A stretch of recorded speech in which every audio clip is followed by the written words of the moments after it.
studio Giorgio Tronca di Prima il Veneto. Buonasera Tronca. Buonasera, grazie per l'invito. Buonasera Grazie. a tutti. Ma la situazione dell'industria automobilistica e soprattutto dei contraccolpi che la crisi in Germania, in Francia, la crisi di Stellantis può avere sulle aziende italiane è molto seria, e tra l'altro a rischio ci sono 350 aziende venete dell'indotto che producono componenti per le industrie automobilistiche di altri paesi, molte in Germania, con 5.000 lavoratori, quindi parliamo di numeri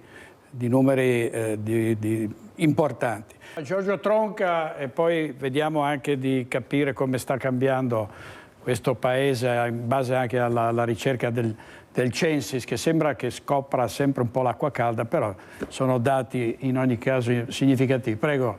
Allora, in merito all'automobile, alla crisi dell'automobile, tanti commenti tecnici molto interessanti, anche mi sono fatto un'opinione ancora più concreta di quello che pensavo.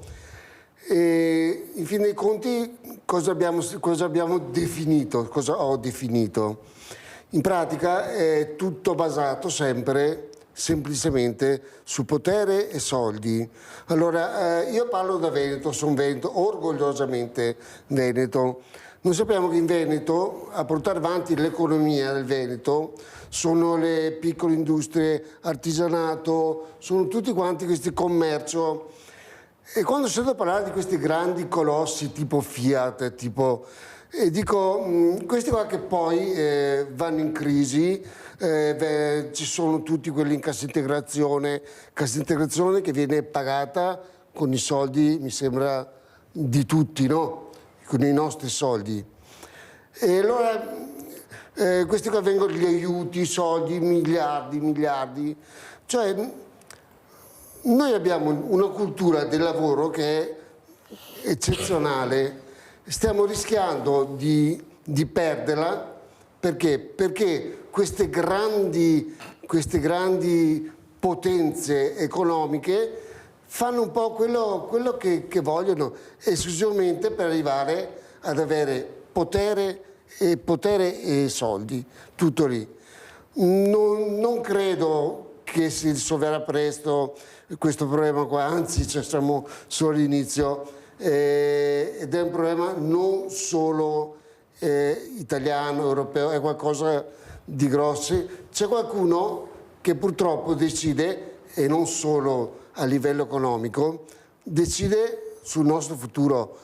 Parliamo a livello le guerre, non abbiamo più voce in capitolo, stiamo vivendo in un teatrino dove qualcuno ci muove, ci fa fare un po' quello che vuole e perdiamo costantemente quello che è la nostra cultura, parlo da Veneto, cioè qualcosa di millenaria che ci ha portato ad avere uno sviluppo culturale incredibile.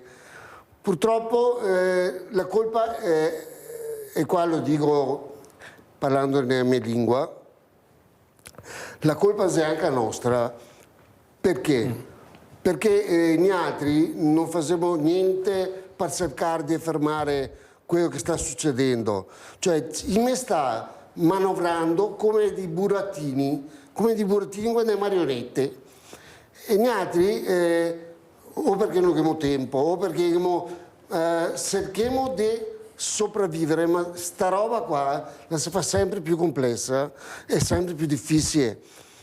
Perché? Perché mi viene messo costantemente spaeti tra le due della nostra idea di migliorare e di cercare di fare qualcosa per il bene nostro, ma soprattutto dei nostri figli, perché non dimentichiamo che bisogna sempre guardare avanti, bisogna pensare che se noi altri continuiamo a trascurare quello che sta succedendo e che ne succede, cioè ogni cosa che dice il direttore mi sbrucia dentro, perché Gabriele dire un sacco di roba, ma la cosa esistenziale, la cosa basilare è che proprio non stiamo facendo niente o quello che facciamo lo facciamo a poco, dobbiamo fare qualcosa di più, dobbiamo tutti, e non aspettare sempre che le robe vengano fatte da qualcun altro, questo ma che bravo, no, bisogna farsi sue maniche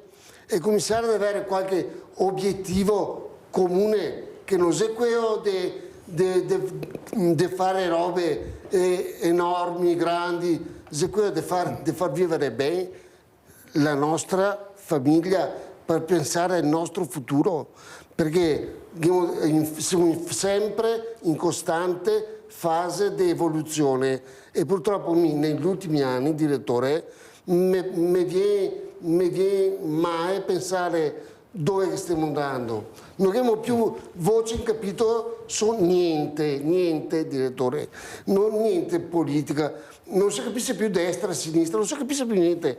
Un colpo, una volta che era un po' di contrasto, che era a destra, che era a sinistra, che era qualcuno diceva ma in realtà adesso, direttore, o di destra o di sinistra, siete tutti perfettamente uguali. E questo lo dico perché lo vedo costantemente, non è una roba che magari per un periodo della mia vita, se magari ho avuto qualcosa che mi ha fatto pensare, ma sì, forse i suoi compagni no. Mi dico costantemente conferma che la destra e la sinistra sono nella stessa barca, cioè lì solo per cercare di tenerlo sotto controllo, tutto non c'è niente in lui che abbia la finalità del bene nostro e del nostro futuro, dei nostri figli.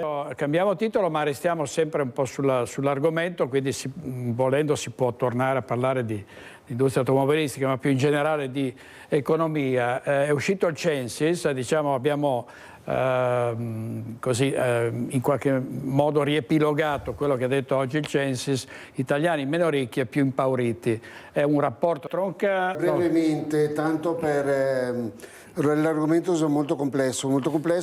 La cosa che mi ha un attimo